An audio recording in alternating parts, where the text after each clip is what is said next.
Oh my God! Okay, it's happening. Everybody stay calm. What's the Everybody procedure, stay calm. everyone? What's the procedure? Stay calm. Wait. Everybody calm down.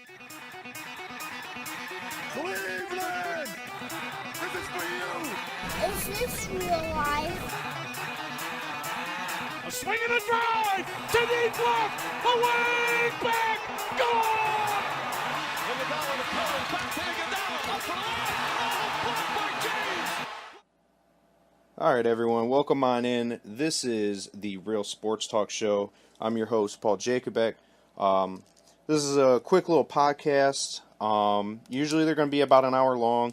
We're kind of just about hit everything with the Cleveland sports.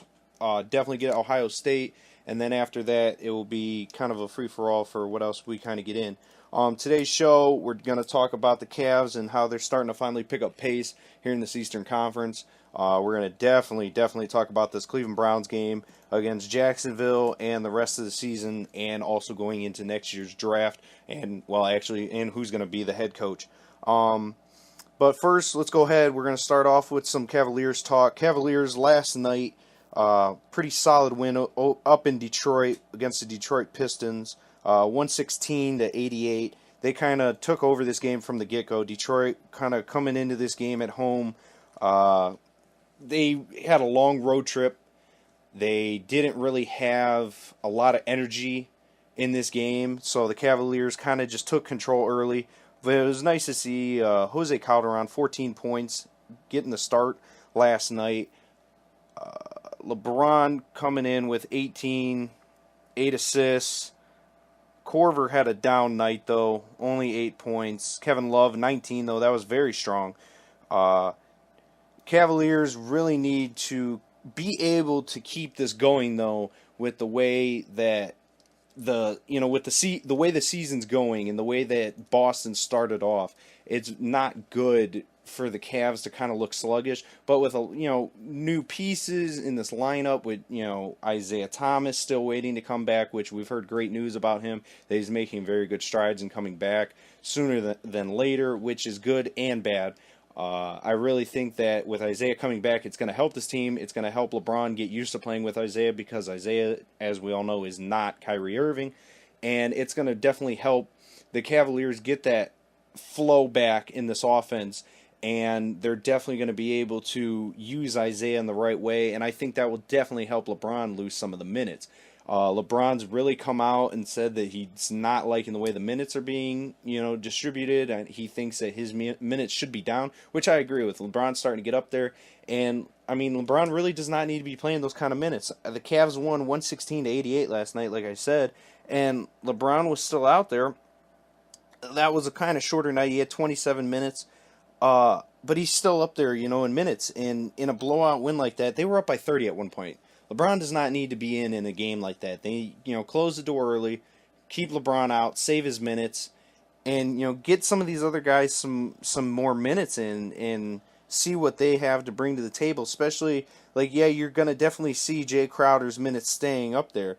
But later on, when you get into the playoff race, you're not going to really need, LeBron to be sitting. He's going to be in the game a lot longer than what he is, now. LeBron could be playing, he might only sit 1 minute in a playoff game.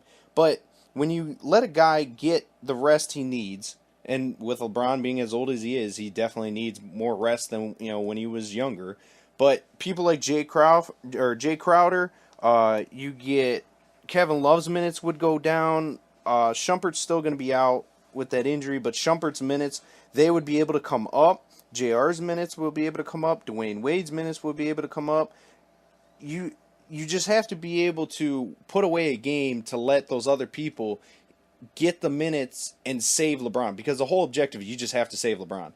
That is by far the biggest objective of this whole season, is you save LeBron and you're going to be able to make a long run. Because there were a couple times last year we were sitting there, watching a playoff game, and it's like, all right, LeBron kind of looks a little bit gassed here. And LeBron has one of the best work ethics I've ever seen out of a player.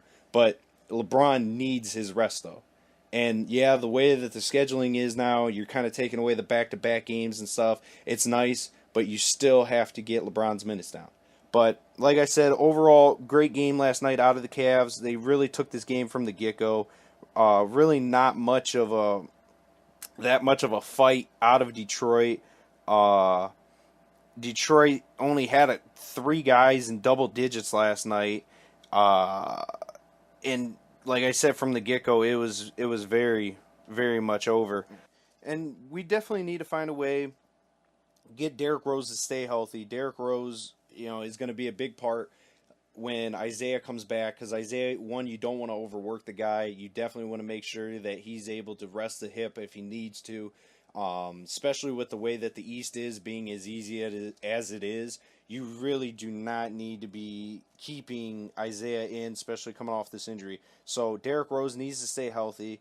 I kind of like the way that Shumpert's being used in that point guard position, but Shumpert's hurt right now, so Shumpert really can't be getting in too much when he gets back, because, like I said, you don't want to aggravate injuries. Dwayne Wade coming off the bench last night. I really like the fact that Dwayne keeps coming off the bench. Dwayne's adding a lot of good rhythm into this second team that comes onto the floor, and when Tristan comes back and when you get Isaiah back, this team's really going to start to gel in a really good way, and you're going to really see them start to really move up in the standings, and they're going to be chasing Boston. Boston came out one of the hottest teams in the league. Yeah, they lost, first game to the Cavs, but it was a very close game, and they've basically won every game ever since then. Big win the other night, too, against Golden State that they had. I mean, this Boston team, you really don't want to sleep on this Boston team, but like I said, I really don't see any challenge in the East. I really think that the East is just that weak that the Cavs are going to, they're going to coast like they usually do. They're going to coast into the playoffs. They might not even have the 1 seed, but I don't see anything from this Boston team. Like, yeah, I think we match up very well, but I still think that Kyrie's going to get his points. Kyrie's going to do what Kyrie does, but I don't see the Boston Celtics taking out the Cavs in a 7-game series. I just don't. When you really get into the nitty-gritty between the two teams, I just think that the Cavs have way better of a bench now that the fact that you're going to be saving Dwayne Wade's legs, which, Dwayne Wade's legs are not the greatest. You're going to save his legs. He's going to be coming off the bench.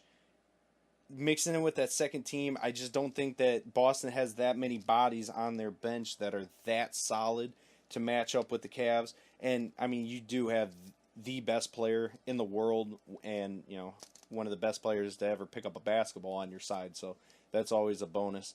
But we're going to go ahead and we're going to take our first break of the show. When we come back, it's definitely something you don't want to miss. We're going to be getting into, sadly but very funny, we're going to be getting into some Cleveland Browns talk, and we're going to talk about how they stacked up against Jacksonville and some of the comments coming from Tashaun Gibson. We're going to talk about what the rest of the season looks like here in the final couple of weeks, and we're going to talk about what I think they need to do in the draft. So don't miss that when we come back. This is the Real Sports Talk Show with Paul Jacobert.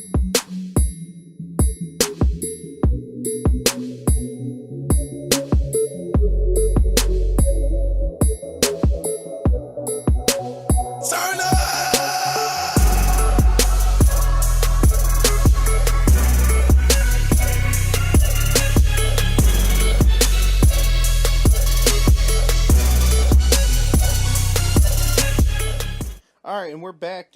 This is the Real Sports Talk Show, and we are jumping into one of the best things to talk about here in Cleveland, and that is the Cleveland Browns. Cleveland Browns once again did not upset the fans, those who were actually at the stadium. Which, if you were at the stadium, you're a trooper, because I don't understand how anybody, one, would show up, or two, how they would actually want to stay there for that game.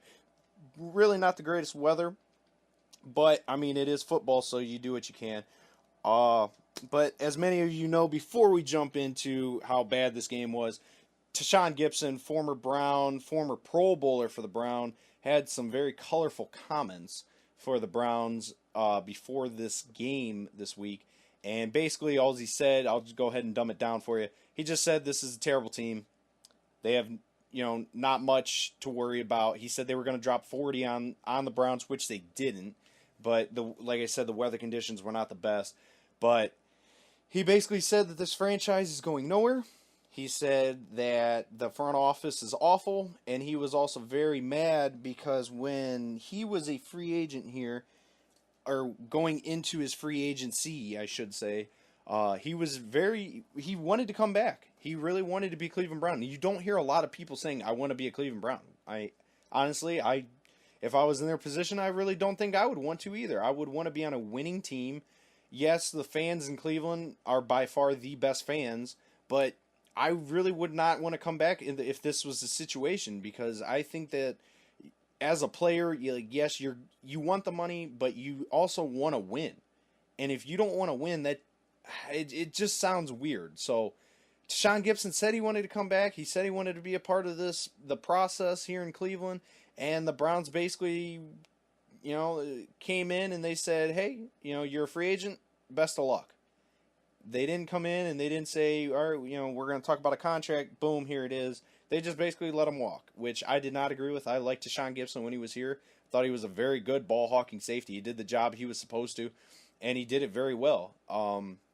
But we're going to go ahead and get into the game, which, my God, was it bad. Browns, once again, what else is new? Shocking the nation. They lose this game 19-7 at Cleveland Browns Stadium, which, I mean, am I the only person who thinks that place is a dump? I don't know. I hate the stadium. Blake Bortles for Jacksonville. Quick little stats here. Blake Bortles is 17 of 30, only 154 yards and a touchdown. Leonard Fournette, the young rookie who's off to a great season, 28 carries for 111 yards. He was averaging 4 yards per carry, too. Very nice to see out of that Jacksonville offense. Marquise Lee led the way with receiving 5 catches for 45 yards, averaging 9 yards per catch. And then you jump into the good old Cleveland Browns. DeShone Kizer was 16 of 32 for 179 yards and a touchdown with 2 picks and 2 fumbles. Solid day by DeShone Kizer.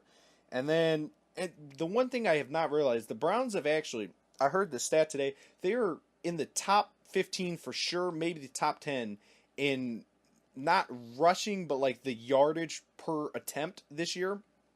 And the Browns, in very bad weather condition, they ran the ball 13 times against Jacksonville. And I understand, believe me, Jacksonville has a phenomenal defense. They went out, they spent all this money on their defense, and it is really paying off. They have 7 wins on the year, mostly because of their defense. It's not because of Blake Bortles. Blake Bortles is a god-awful quarterback. But 13 times, and you have one of the best run per average in the league, and you're not running the ball. So, okay. Corey Coleman just came back off the hand injury. He had 6 catches for 80 yards, and yes, he was averaging 13.3 yards per catch, but I don't like the fact that I hear a lot of people saying, well, they're going to be better now. Corey Coleman's back. The thing with Corey Coleman, when you draft a player in the first round, this guy is supposed to be a game changer. So far, when I've seen Corey Coleman play, don't get me wrong, the guy's a pretty solid player. But that's the thing, he's just a pretty solid player when he's not hurt. You need to see, game-changing plays out of this guy, and you're not seeing it. And that's the thing that I think is really hurting the Browns, is you draft Corey Coleman in the first round. You've seen what he did at Baylor. The guy's a big play guy. We have not seen that with the Browns. The guy right now, he's just a solid wide receiver. He every now and then he's got a few drops, but he's just a solid wide receiver. You're not seeing any big plays out of the guy. And yeah, he's been hurt and this and that, but pretty soon you're going to have to start seeing stuff. Otherwise, the guy's going to have to walk because you're not getting the production out of him that you drafted. If you draft first round, you're supposed to get top stuff, So, but Duke Johnson had the big play, I guess, if you want to say. He had the touchdown. Duke Johnson caught, I think it was 29-yarder from DeShone Kizer. It was actually a pretty nice play. Duke Johnson finished the day 4 catches for 56 yards and a touchdown. But like I said, when we talk about the Browns, you really don't get good things out of it when you're talking about the Browns, just because it's the Browns, and once again, they never seem to disappoint. Still in the last 2 years, they have one win. And this year, I think you have a way better chance of going 0-16. This week, you got at Cincinnati, which you're going to make Andy Dalton look like this guy's an MVP, and Andy Dalton's having a terrible year. It just never seems to disappoint what the Browns do. They always find a way to lose. This week, I don't think that they're going to find a way to lose. I think that they're just going to actually lose to a team that is better, which the Bengals really are not that much better, but the Bengals are a better team than the Browns, which there are not many teams in the NFL that you could say the Browns are better than. Honestly, I don't think that there are any teams that the Browns are better than. I think that if you played the 49ers, I think it would be ugly right now. The 49ers, they actually have a win, and they don't have this whole shit show of a front office. You have Paul DePodesta. Guy's a phenomenal guy when you're talking about baseball. He's the guy from Moneyball. He's the one who did Moneyball, And you have Sashi Brown might be able to put a rocket on the moon. But he cannot lead this front office. He cannot lead this Cleveland Browns. And honestly, I still have not figured out why he got control of the 53-man roster, because nothing that this guy has done has proven that, one, he deserves a job in Cleveland or deserve a job in the NFL. It's been ugly, and the fact that he has really not said anything about trying to turn this team or doing anything. He just keeps saying, trust the process. Trust. You know what? I'm tired of trusting this process because the process is clearly not working. Right now, you're 0-10, and the only way to go is you're going to just keep losing. And they keep saying, well, can it get worse? Can it get worse? It can't get better because you still have more weeks to lose. So, you're the Browns and you're sitting there. Right now, the Browns are perfecting at getting top picks. But what are they going to do? They're probably going to trade the pick. And I'm not going to sit here and go, well, we had Carson Wentz, but we traded him. Carson Wentz would not be putting up the stats he's putting up if he was in Cleveland right now. Everybody knows that. And if there's somebody out there who says, well, he would be, I would love to hear your argument, because that guy would be putting up probably the same stats as what we're... no, he wouldn't be putting up the same, because DeShone Kizer should not be in a uniform. But like I said, Carson Wentz would not be... He'd be putting up some stats, but he would not be putting up the same stats that he's putting up right now. Carson Wentz is playing phenomenal. Probably going to win the NFC MVP, which he definitely deserves. Phenomenal season for him. But like I said, the Browns right now perfecting the first overall pick. They're still 0-10 on the year. And with this first overall pick, I really don't know exactly where they're going to go, what they're going to look for, even if they don't trade the pick. I don't think that they should trade the pick. I think that they should take somebody. It still depends on who's going to be there, because right now it's kind of funny. This is the first time I've heard of it. The quarterback from USC does not want to enter the draft if the Cleveland Browns have the first 2 picks. He did not specifically say that, but he basically said if the Browns are in the first 2 picks, that's how it's going to decide if he's going to be coming out or not. Which, I mean, would you really want to come into Cleveland and try and turn this ship around? No. Do you want the money? Yes. Do you want to come to Cleveland and do it? No. Why? Because it's Cleveland, and you have Jimmy Haslam as your owner, and Jimmy Haslam couldn't hit water if he fell out of a boat. So, I wouldn't come out if I was him. Just saying. But I think that the Browns need to cut ties. Isaiah Crowell, I think he's finally done. I think you need to see Duke Johnson out of this backfield. You need to get him in space. The guy's phenomenal when he gets into space.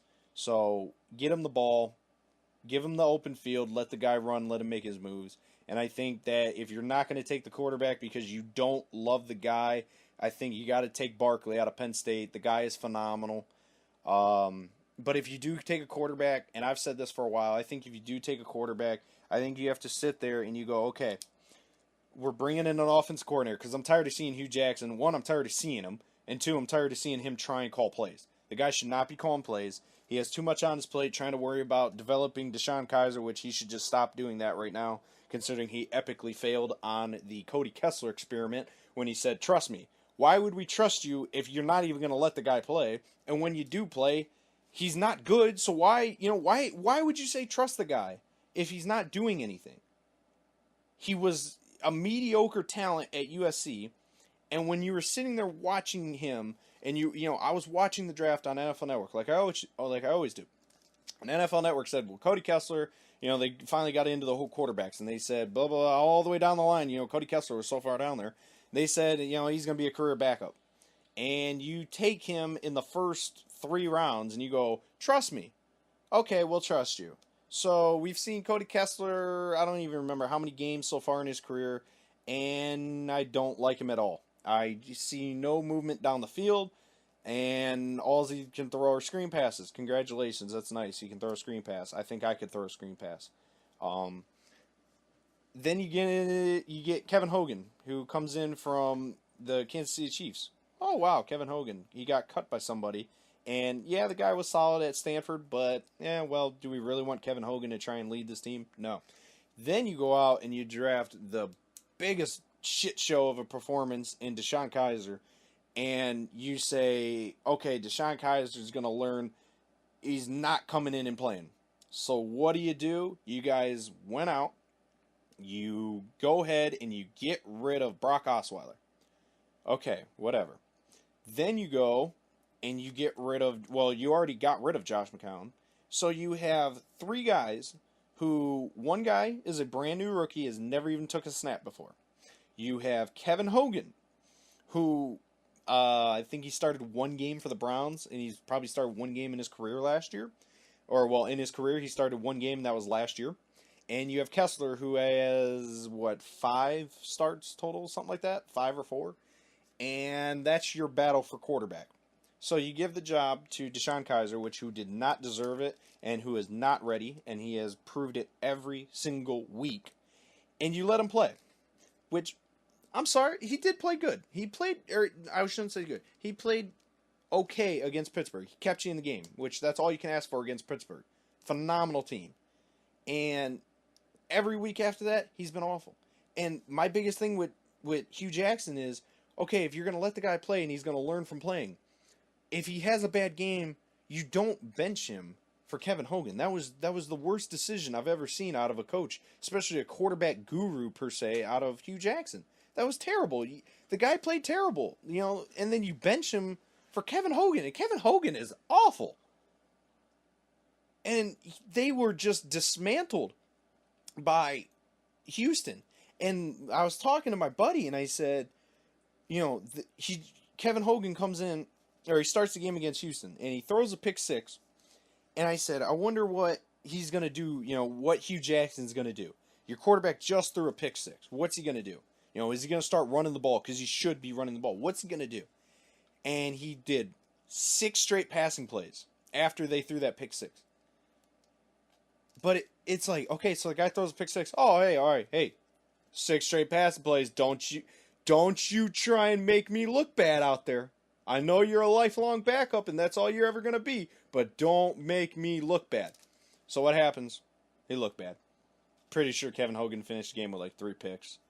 DeShone Kizer was starting the very next week, and it was still back to a shit show again. It was bad. But, yeah.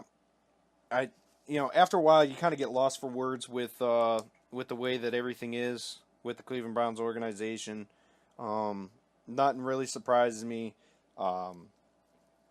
But when we come back, we're going to go ahead and we're going to jump in. We're going to continue talking about the Browns. We're going to go ahead and talk about the Peyton Manning situation. We're going to get my opinion on that. And I actually, it's a good opinion. Surprisingly, it's a good opinion. Not many things are good about this Browns, when I talk about the Browns. But the Peyton Manning thing is a positive opinion. So don't miss that. And then later on in the show, we're going to talk some college football playoff. We're going to go over last week's games, and we're going to get you ready for the big game this week up in that shitty state as we take on the team up north. But don't miss it. This is the Real Sports Talk Show with Paul Jake.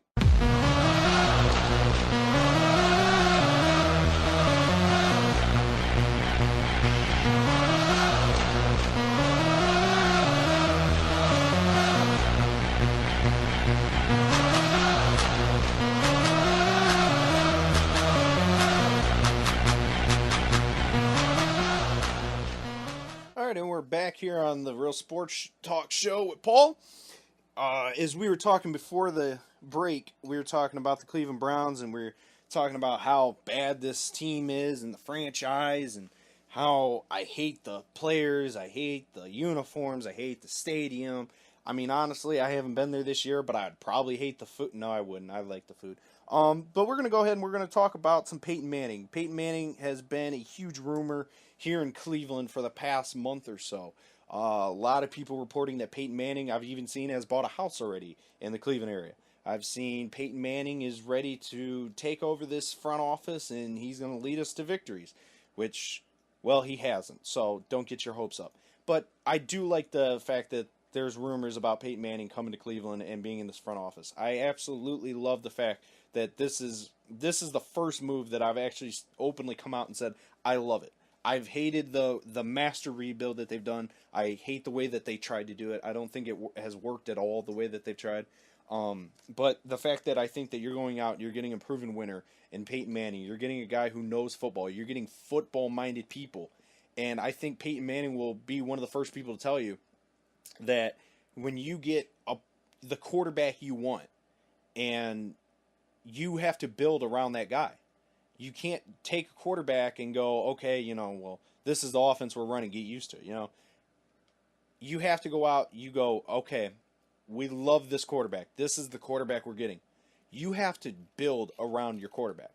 You have to go, I'm sitting there looking at their roster, and you have Josh Gordon coming back. God knows if he's even going to be on the roster next year, because there's rumors about the Browns getting rid of him. But they don't have anybody on this offense, like any big offensive weapons that you go, oh, okay, they got their quarterback, boom, they have a wide receiver. So Peyton Manning, I think, will definitely come in. I think he'll be able to connect with the coach. He's going to be able to connect with the players. And, I mean, he already has a very good relationship with Jimmy Haslam. Jimmy Haslam is a huge booster with Tennessee. And I'm pretty sure they actually have a practice field named after Jimmy Haslam too, which is kind of weird. But, I mean, hey, the guy, he has a lot of money, so they can do whatever they want.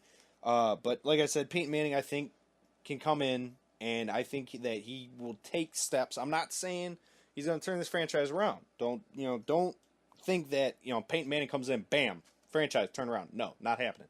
I think Peyton Manning comes in. I think Peyton Manning is going to be able to really take some very solid steps forward.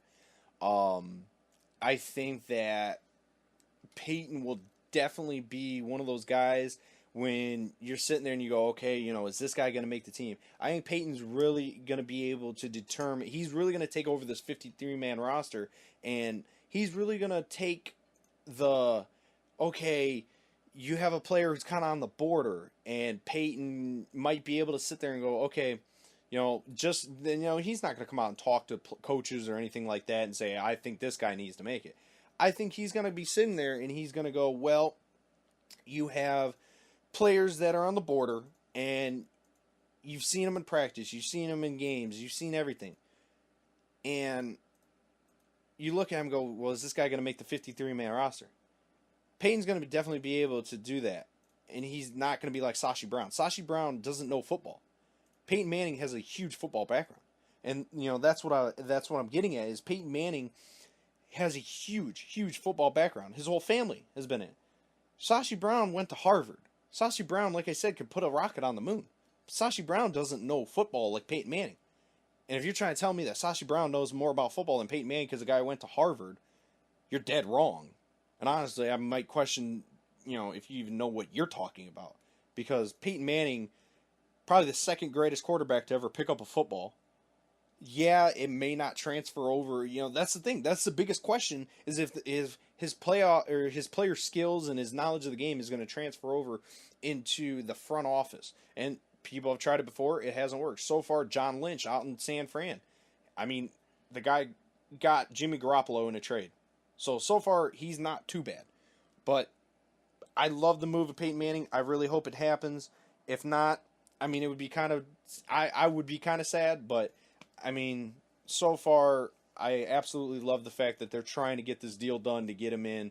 But if it doesn't happen, it doesn't happen. We're going to go ahead and switch gears.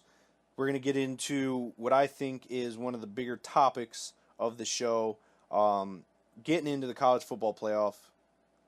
For all you Buckeye fans, if there are any Buckeye fans, which I would really hope there is. Ohio State coming off a very, very solid senior night down at the Horseshoe. Buckeyes win big, 52-14 over the Fighting Illini of Illinois. Illinois came in 2-8, losing every single game after their first two, which they played, I think, Ball State and then an FCS school. So, I mean, basically Illinois is an FCS school anyways. I think that if you look at the top 10, just the top 10, I mean, if you're talking about the playoff, Ohio State, after this week, has kind of moved up a little bit. I think they're going to move up one spot. Rankings do come out tonight. If anybody's wondering about the college football rankings, they do come out tonight. But I think Ohio State's only going to move up one. Alabama played Mercer, a nobody. They won 56-0. Miami played Virginia, which at one point was actually Virginia was up by 14. Twice, actually. They were up twice, 14 in that game, and Miami ended up pulling away, winning 44-28. Auburn, they played Louisiana Monroe, no problem whatsoever, won 42-14. Wisconsin had a bigger game up in Madison as they took on Michigan, and they won that one pretty handily, 24-10. Really wasn't much of a game after halftime. Wisconsin just kind of cruised into a nice victory for them. Clemson, no problem whatsoever as they took on Citadel. They won 61-3. That's not even a matchup basically at all. That's just Citadel's trying to make money. The bigger game that Ohio State is going to end up moving up on, Notre Dame. Or, well, actually, I shouldn't say moving up because of that. Notre Dame, though, they did have a very, very close game with Navy. That was actually in Notre Dame, too. Notre Dame won 24-17, but Navy was in that game all the way till the end. Georgia took care of Kentucky very easily, 42-13. And Oklahoma, big news, actually, out of Oklahoma. Baker Mayfield, the superstar who probably going to win the Heisman this year, or a very, very good possibility of winning the Heisman. He dismantled Kansas, and at the beginning of the game, Baker Mayfield went to go shake the hands of the Kansas players, and Kansas just said, we're not having it. They kept, they did not shake Baker Mayfield's hand, so instead of Baker just, kind of going into an easy win over Kansas, because Kansas is never good at football. I think they have one win again this year. Baker Mayfield opened up a whole can of whoop ass on the Kansas Jayhawks. And at one point, which he has come out and released an apology, and the head coach has actually benched him he will not be starting this week against West Virginia, he's going to miss one play and then he'll be right back out there. But he was pretty excited on the bench, did some verbal talking to the Kansas players and made some pretty good gestures from the Oklahoma bench. If you want, you can go ahead and search that for yourself because I don't want to try and describe what he did because I'd probably get in trouble for that. Actually, I would not get in trouble, but it's just that good you have to watch it. But like I said, Oklahoma cruised 41-3 over Kansas, not a game at all. But Ohio State will be moving up in these rankings at least one spot, hopefully. But some other games from around the two top quarterback draft picks, chances of being top draft picks, but they probably will be, out of UCLA, Rosen versus USC, and USC took that on. UCLA actually just lost their head coach, Jim Moore. He was fired right after the game, which, I mean, UCLA really hasn't been solid that much in football in a while, so not really much headline there. But we're going to go ahead and we're going to jump into the actual playoff system here. Alabama, if they don't have a mishap, which they could, should be the number one seed. Top four are going to make it. Ohio State definitely, if you're a Buckeye fan, definitely needs a lot of help. But you have a very good chance, though, still, with two losses. I think Oklahoma, without a problem, is going to cruise in. You have Miami, Clemson. That ACC, you really got to hope for Clemson to lose this game. You really have to hope Clemson to lose, because a Miami team that is undefeated versus Clemson, who has one loss. Miami's sitting at 2 right now. How much would they drop if they lost to Clemson? Not that much. If they got blown out, then they would drop. I think it's going to be I think it's going to be a shootout, but it's going to be a close game. You're a Buckeye fan. You want to see Clemson lose. Alabama, they're going to be taking on Auburn in the Iron Bowl. Definitely want to see Auburn lose in this game. Unless you just hate Alabama that much that you just want to see Alabama lose. But if Alabama loses, I think they still would make it in as a 4 seed. That Auburn team is a very solid team. And, Alabama is Alabama. So if you're a Buckeye fan, you definitely want to try and see Alabama hold on to win. You definitely want to see Miami win. You're going to be taking on, no matter what, Wisconsin in the Big Ten Championship. That's already a lock for anybody wondering if the Buckeyes have to do anything, or if Wisconsin locked it up 2 weeks ago. Ohio State just locked it up with the win against Illinois. So both teams are going to be on their way to the Big Ten Championship in Indianapolis, and they're the winner, I would presume, unless for something happens, the winner for out of the Big Ten should be in. That would be probably the 4 seed, unless Alabama loses, then Alabama would be the 4 seed. But I don't think that anything drastic is going to happen where the Big Ten winner does not make it in. Michigan's sitting at 5 going into last week, they were number 5 in the country, and they took care of Michigan. So I don't think that they would be dropping. I think they're going to stay at 5 when the rankings come out tonight. Georgia's still sitting in front of you, though, but Georgia's not going to have the SEC championship to help them after their loss. So Georgia is, kind of a cross out there. So Ohio State, you take care of business, you win out. So, we go up to that team up north this weekend, and noon start time for that game, by the way. Noon start, Buckeyes, Wolverines, and after that, you have the Big Ten Championship against Wisconsin. And then after that, hopefully, you're going to be sitting there on Sunday, was it 2 weeks from now? Or I think it might be 3 weeks, actually. And that's when the final rankings are going to come out for the playoffs. And hopefully the Buckeyes are going to squeeze in at the 4. You're not going to see the Buckeyes get higher than the 4 seed. That there would be absolute chaos for the Buckeyes to get higher than the 4 seed. But you just want to see them slip in at that 4. Me personally, I think that they're going to probably finish at 5 or 6 this year. They have a very solid team this year, and I think even with JT's ups and downs, kind of sad, JT played his final game at the Horseshoe. Very, very good career. Kind of holds every single record at Ohio State, holds a lot of records in the Big Ten as well. Very, very good career for the Buckeyes as he's winding down his career in college and might be trying this NFL, but, who knows. But like I said, Ohio State still got that team up north, then Wisconsin, and then you wait and see. But you're gonna see this week after their game, they're going to be able to sit and watch, and they're going to be able to watch that game between Auburn and Alabama, which is a huge rivalry for the Iron Bowl. And then you're going to see that Miami-Clemson game. And then after that, it's just going to be watching and waiting to see what happens. So we're going to take a break. When we come back, we're going to jump into...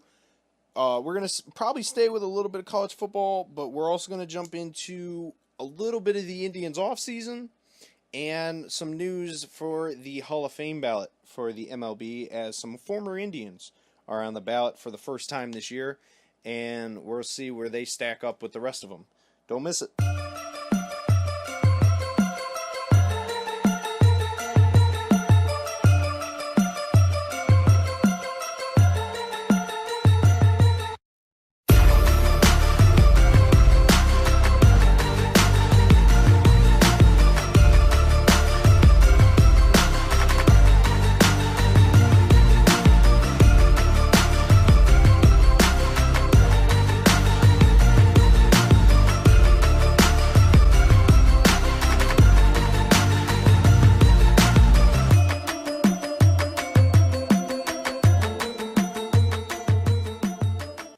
and we're back. This is going to be the final part of the show.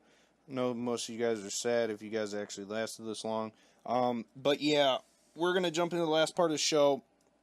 We're going to talk a little bit of the Hall of Fame ballot. But before we do that, I want to release my projected Final Four for the playoff. And seeding wise, and then we'll go from there with the next show and see how I did. I think that the number 1 seed in the playoff is going to be the Alabama Crimson Tide. Number 2 is going to be the Miami Hurricanes. Number 3, I think. Actually, no, we're going to jump into 4. I think actually, I said it earlier that they wouldn't. I think the Buckeyes are going to squeak in just because it's Ohio State, and I love Ohio State more than anything. So Ohio State's going to make it in as a 4.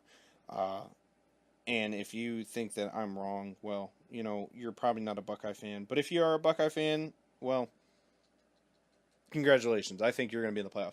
And I think the 3, I think Oklahoma's not going to have any problem whatsoever. I think they're going to walk through the Big 12 and not a problem whatsoever. So that's my top 4 for the playoff. If the playoff started today, I think it's going to be Alabama the 1, Miami the 2, Oklahoma the 3, and Ohio State the 4. Before I actually had Ohio State at 5, but I think they're going to end up squeaking in. I think they will. So that was the 4, and we're going to hop into some baseball. The Cleveland Indians have 2 players on the Hall of Fame ballot this year, and honestly, this is me being as biased as I can get, I don't see why they shouldn't be in at all. Jim Thome, first ballot Hall of Famer. For sure, I think he should be. That is what I was getting at. I really think that Jim Thome should be a first ballot Hall of Famer. This is his first time, as you can tell, on the ballot. And if he's not on, if he doesn't make it this year, I would honestly be kind of surprised. The guy was a fan favorite everywhere. And, I mean, he just had a very good career. I just don't see why he wouldn't. And then the other name, for those of you wondering, one of the greatest shortstops I've ever seen play, especially out of the highlights, was Omar Vizquel. Omar had one of the best highlight tapes. If you ever get bored, just go watch tapes of Omar. It's almost like watching Frankie Lindor right now, but Omar was just something special with the glove, and the guy was a phenomenal hitter. So both of them have made the ballot this year. Some other big names that are still on the ballot. Trevor Hoffman, this is his 3rd year on the ballot. Vlad Guerrero still on there. Edgar Martinez, Roger Clemens, Barry Bonds, Mike Mussina, Curt Schilling, Manny Ramirez, Gary Sheffield, Sammy Sosa. Some other guys that are making their way onto the list this year with Jim Thome and Omar. You have Chipper Jones, solid player. Scott Rowland, Andrew Jones, Johan Santana, Johnny Damon, Carlos Zambrano. Oh my God, was that a spicy jalapeno when he was playing? God, that guy got in trouble a lot. Carlos Lee, Aubrey Huff, Hideki Matsui, and Kerry Wood. But Chris Carpenter's on there too. Congratulations, Chris Carpenter. And Jamie Moyer. Jamie Moyer, that guy played like 30 years in the MLB. Congratulations. But congratulations to all the guys who made their first time on the ballot this year. And good luck in the voting for the Hall of Fame ballot this year. Really hope to see Jim Thome make it onto the ballot. I think that Jim Thome was phenomenal when he played in Cleveland. And watching highlights of him, even when he was playing with other teams, the guy was very solid. So I really hope that he makes it in. If not, I think he'll definitely make it in next year. I think Omar will make it in next year for sure. If he doesn't, you know, I would be kind of surprised. I think they're both very, very well deserved Hall of Fame players. But we're going to go ahead. That was actually a shorter segment, but we're going to go ahead, kind of wrap up the show, kind of talk about some of the things that, one, you can be expecting, or some of the things you would want to see in the show. But that was the end of the very first show for the Real Sports Talk show. But like I said, hopefully we can get feedback from you guys, get some really good feedback. Hope you guys really like the show. If there's some things that you would like to talk about, if there's polls that you guys would like to talk about, I'm actually going to be releasing a poll tonight that I will be able to talk with on my next show. So please go out and vote for that. If you guys don't have my Twitter, I will get it to you in a second.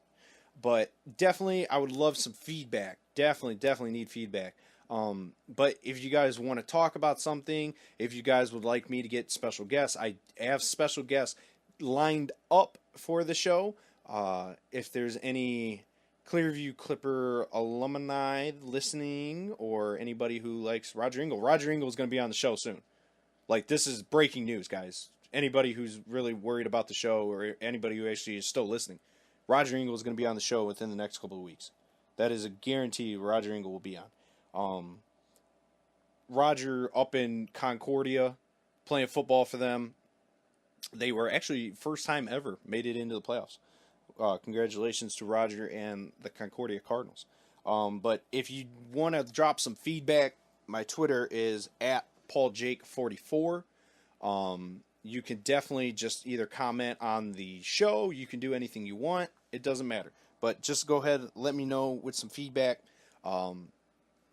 If there is certain stuff just in the sports world that you guys would want to hear about, or if you guys want to hear talk about Donald Trump, we can go ahead and talk about Donald Trump. I don't really want to, but if that's what you guys want to hear, we'll talk about it. We'll literally talk about just about anything that you guys want to hit on. But just for future shows, we're definitely going to be hitting on the Cavs all time. Cavs are in season. We're going to definitely talk about these sorry ass Cleveland Browns, because, I mean, we kind of have to. Definitely talk about the Indians, Ohio State, maybe some men's Ohio State basketball. It doesn't really matter. But we're going to definitely hit on all those points. So, thank you for those of you who have caught the show. If you have any questions, if you have any concerns, just let me know, and we'll go ahead and we'll try and fix it. This was kind of a rougher show for the first one, so the second one should be a lot better. But, you know, we just definitely wanted to drop the show and give you guys kind of almost kind of like a pilot episode to really get your mind going with what we're trying to get at with the way that the show works and the way we make fun of the Browns all the time, because it's the Cleveland Browns, for God's sake. But thank you for listening, and we will try, and I will definitely keep you guys updated on when the next show is dropping. But thank you for listening, and we'll see you next time. This was the Real Sports Talk Show with Paul Jacobek.